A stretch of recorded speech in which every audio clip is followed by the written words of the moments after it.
Bonjour mes chouquettes, aujourd'hui nous nous retrouvons pour l'épisode 2 d'objets et personnages cultes de films. Donc aujourd'hui nous nous attaquons à The Mask, ou Le Masque, c'est comme vous préférez. Moi j'ai toujours préféré à dire The Mask, mais voilà, c'est comme vous préférez. Donc voilà, c'est parti pour le tuto. Alors pour ce tuto, il vous faudra du noir, du marron, donc le plus foncé c'est le 75. Voilà, couleur chocolat.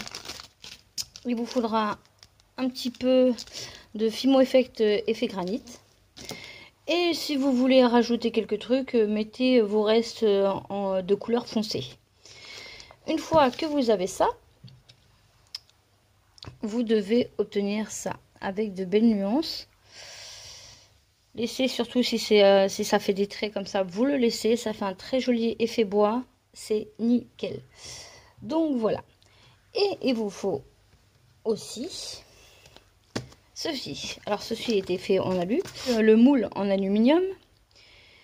Il faut qu'il soit, comment dire, faut qu'il soit en fait assez carré au niveau d'ici, d'accord, aplati ici et ici, comme sur cette photo. Vous prenez votre moule et votre plaque que vous aurez fait au préalable et vous le placez dessus, d'accord. On essaie que ça rentre bien, que ça prenne bien l'empreinte. On aplatit ici, on fait ça.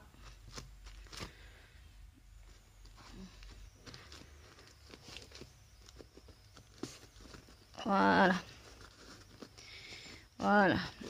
Ah, on a quelque chose. Maintenant, on va faire son menton. Donc, en fait, je vous conseille de vous servir de là. On va se servir exclusivement beaucoup de nos mains. Donc, on va appuyer un peu ici pour bien donner la forme du menton.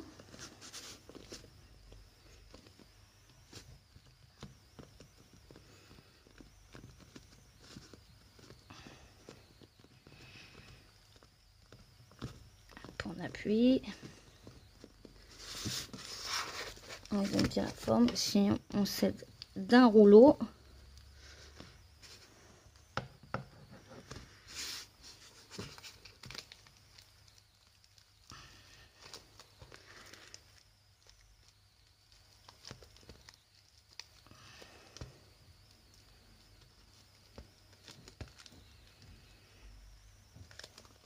Voilà.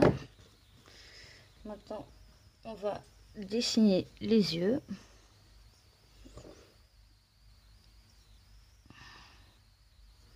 Enfin, montrer un peu plus droit parce que je ne trouvais pas très droit. Donc, vous faites votre trait de démarcation au milieu des deux angles et on va dessiner les yeux.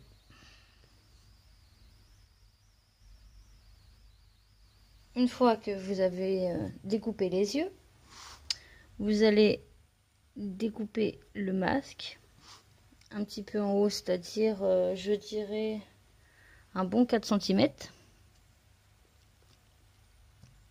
On le découpe en haut.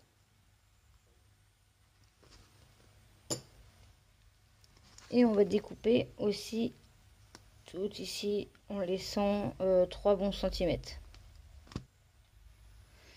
Une fois que vous avez bien découpé votre masque, on va faire les gros sourcils là. Vous voyez, il y a du volume. On va faire la bouche aussi et on va rajouter un peu au niveau d'ici. Parce que là, on l'a fait, mais c'est beaucoup plus plat. Ici, en fait, sur la photo, on voit bien que ça fait beaucoup plus gros. Voilà. Donc, on prend notre boudin qu'on a récupéré sur le masque. On fait un boudin.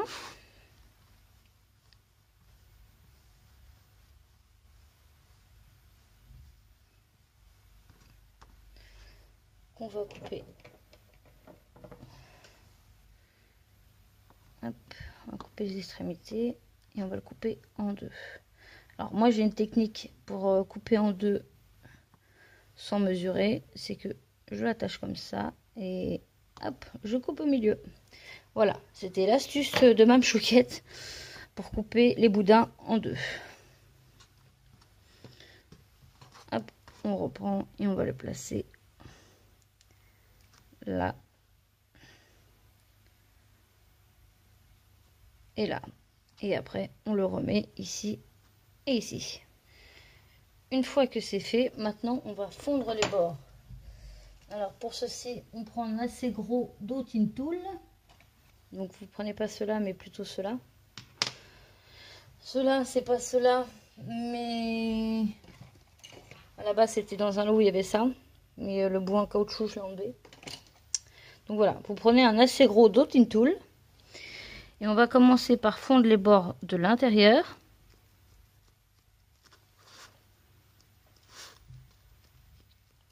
Voilà, on appuie assez fortement.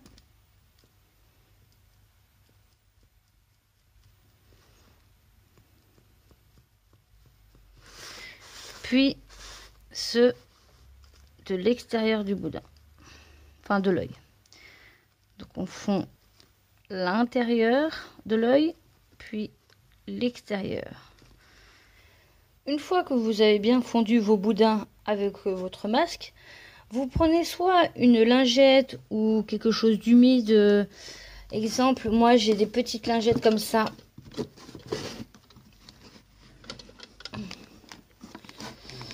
Ah,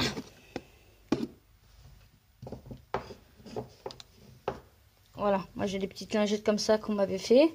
Ça, vous les humidifiez un peu et après vous allez fondre, lisser, enfin pas fondre, mais lisser le bord pour enlever toutes les plis. Faut pas qu'il y ait de démarcation, faut pas qu'on voie que ça a été rajouté. Maintenant qu'on les a bien fondus, on va tout simplement prendre un morceau, à peu près de cette taille, voilà.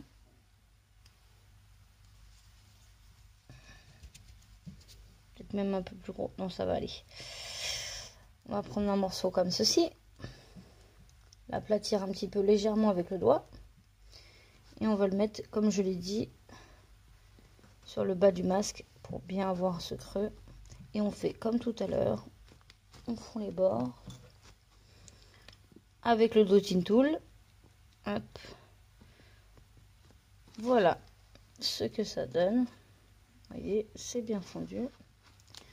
Maintenant, on va passer à la partie de la bouche. Donc, nous allons faire une démarcation au niveau du milieu. On va couper le visage en deux. Entre les yeux, le bas des yeux, entre le bas des yeux et le menton, nous allons faire une démarcation pour savoir à peu près où rajouter notre boudin pour la bouche. Donc moi, ça se situe là. Voilà, là on a fait la bouche, on a bien mis la bosse. Vous voyez, ça fait comme une bosse. Voilà, en reflet, on voit une petite bosse. Et sur cette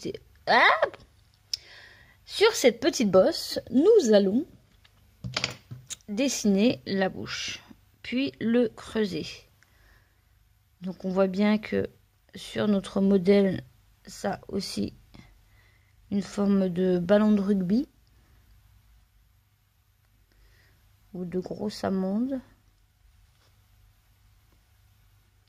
Voilà. Et après, on prend un scalpel et on coupe sur nos traits. Maintenant que nous avons la bouche, on va redécouper un petit peu ici. On va bien redécouper au niveau, refaire ses yeux en amande. Hop, on redécoupe. Ah. Maintenant, nous allons passer au trait pour bien faire l'effet bois. Voilà. Maintenant, nous allons passer à la petite espèce de petite barre ici en métal. enfin en doré. Et on voit bien ici le L de Lucky. Parce que je rappelle que le masque, c'est le masque de Lucky, qui est le dieu de la farce. Donc là, nous prenons de la pâte marron. Si vous avez de la dorée, c'est encore mieux. Maintenant, vous faites une petite plaque, petite lamelle, à peu près 1 ou 2 cm d'épaisseur. Nous découper sur les côtés. Alors, faut que ça soit un peu plus large ici. On rétrécit un petit peu ici au milieu. Et après, on l'élargit un tout petit peu pour le bas. Après, nous allons prendre toujours notre dotting tool et faire 4 points qui correspondent aux 4 points, aux 4 clous ici. Donc nous allons faire ici, ici, là, voilà. Hop. Après, nous faisons 4 petites boules que nous mettons dans les trous préalablement faits. Maintenant que nous avons mis les petites boules dans les trous, nous allons passer au petit L qui est en haut. Donc vous prenez quelque chose pour faire une empreinte rond. Après, vous repassez sur votre empreinte le rond. Voilà ce que ça donne. Donc on rajoute des petits traits comme ça, mais il faut bien qu'on voie le L à l'intérieur. Après, on prend notre petite plaque, hop, délicatement, et on vient le positionner sur le masque. Voilà. Alors, après, nous allons passer à l'effet bois. Donc, pour mon effet bois, moi, j'utilise ceci. Donc, j'utilise ceci qui est en fait une espèce de... C'est un... Je sais pas comment ça s'appelle en fait. C'est juste en fait des petits fils de fer ici que j'utilise en fait pour faire des traits comme ça. Je hachure en fait le masque et en fait je vais faire ça pour tout le masque. Donc après, si vous n'avez pas ça, vous pouvez utiliser un cure-dent ou une brosse à dents, mais avec les poils durs. Vous voyez ce que ça donne. Vous voyez, ça fait beaucoup plus vrai. Merde. Vous voyez, ça fait beaucoup plus vrai avec les hachures. Et maintenant qu'on a haché tout ça, hachuré, merde, crotte de bique. Voilà. Maintenant qu'on a hachuré tout ça, nous allons passer à la couleur. Quand je dis à la couleur, c'est que nous allons mettre des pastels secs dessus pour donner de la coloration, c'est-à-dire on va rajouter quelques touches de marron, quelques touches de vert aussi parce que l'essence est un peu vert. Et après, on se retrouve pour le résultat final. Voilà ce que ça donne. Alors, vous en pensez quoi? Splendide. Moi, je le trouve tout simplement splendide. Voilà, voilà. Il est magnifique. Petit, tu es doué, très doué. Mais tant que je serai dans le métier, tu ne seras jamais que le second.